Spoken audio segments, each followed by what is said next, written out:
Rush Limbaugh surprisingly broke with Donald Trump on the issue of the NFL protests. So let's listen, and then we'll come back and discuss. Now, I have to share one more thing with you. There's a part of this story that's starting to make me nervous. And it's this.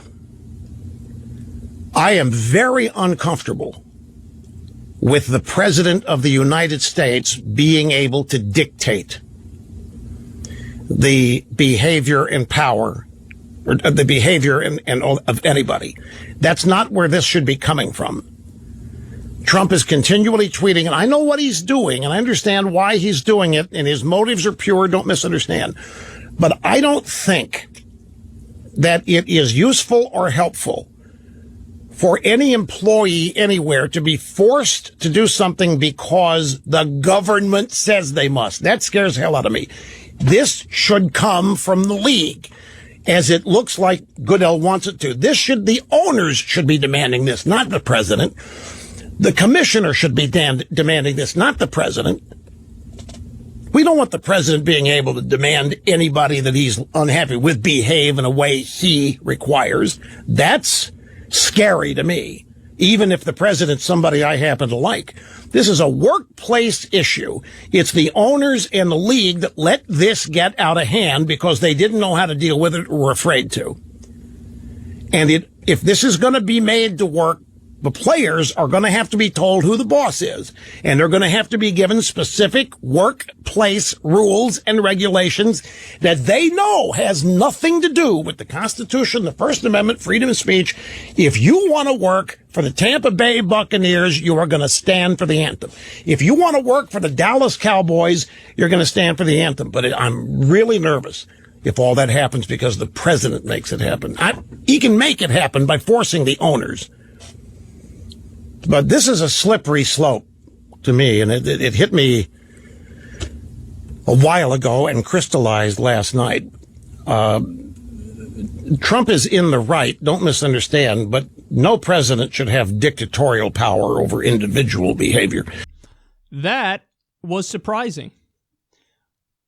Listen, we've been doing this show for a long time, and when I tell you, I don't think I've seen a single instance of Rush Limbaugh breaking with Republican orthodoxy. I mean it. Like, his whole thing is just I'm the rationalizer. You come to me for anything the Republicans are doing, and I will find a way to twist it and make an argument that, of course, the Republicans are right and the big bad Democrats are the problem and all that stuff. So that's been his whole MO for all these years. This might literally be the first time I've heard him, basically take, and this isn't even a total rejection of Trump, because as you said, I think he's right. But it's like a middle ground where he's like, I'm still uncomfortable with him telling the owners do X, Y, or Z. The owners should do X, Y, or Z, and he should not say anything because he's the president, even though he's right, according to Rush. So this one baffled me. I'm like, what? I don't understand it. But there are, I was going to say 2 points, but I think 3 points that need to be made here. The first one is, my speculation is that Rush might know some of the NFL owners. And, as many other commentators have accurately pointed out, if there's one thing that these owners don't like being told, it's what to do. So, it was one thing when Trump was shitting on everybody under the sun, shitting on Muslims, shitting on Mexicans, shitting on liberals, and calling for fucking torture and obliterating civilians with airstrikes. It was one thing when he was doing all that. But the second he actually tells other rich people what to do, they're like, oh, whoa, how dare you? You don't tell us anything. And then they're all fucking kneeling in solidarity, as nobody's picking up Kaepernick, by the way. So, yeah, some solidarity you're showing. So that's my speculation, is that he probably knows some of the NFL owners, and so he's siding with his buddies over the other guy, over Trump. That's my speculation. But another point to make about this is, imagine a situation where it was a liberal owner of a company, and they have conservative employees, and the liberal owner forces the conservative employees to stop doing a political protest that they want to do. You can bet everything on it that Rush Limbaugh would take the opposite position. And he'd say, these conservative employees, they have a right to say what they want, and for the liberal owner to try to make them do X, Y, or Z, that's not right. But now, when it's more conservative owners and it's people, protesting because police brutality in the NFL, he goes, well, no, I mean, come on, the owner should put a stop to that. So, yes, he's still a hypocrite because it still depends on what the issue is, how much he flips on, what he tells them to do. And then the most important point here is, and this is why this is so baffling, him making these comments, is that, so Russia's like, you can't have a president just dictatorially say this or that. Yeah. Okay, but you literally spent years and years and years defending Bush when he ordered torture, which is a violation of the Geneva Conventions, the Nuremberg Tribunal, international law, the Constitution, the Eighth Amendment protection from cruel, unusual punishment.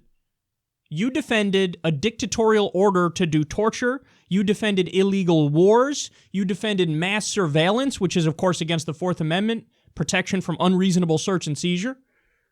So that's why this is so baffling. It's like you would think this is fucking easy for Limbaugh to just go out there and say, yeah, Trump's right. Yeah, listen to the president. He's right. Respect our flag, bro. Yeah. But no, he didn't do that. So a president can't dictatorially order you to, to stand for the anthem, but a president can dictatorially order torture and illegal wars and mass surveillance, according to Rush Limbaugh. Yeah, something's off here, that's why I'm telling you guys, I would be stunned if he didn't have NFL owner friends. And I'd also be stunned if they didn't literally call him and tell him, like, you gotta say something about this, son. So, but I got bad news for those owners. Rush Limbaugh now has about 27 listeners. So, you're not getting as much exposure as you think you are. Actually, that's not true. You are, because even though he has no, listeners, the mainstream media still covers him. Meanwhile, we're unquestionably bigger than he is now, and they would never cover us. So, that does say something, doesn't it?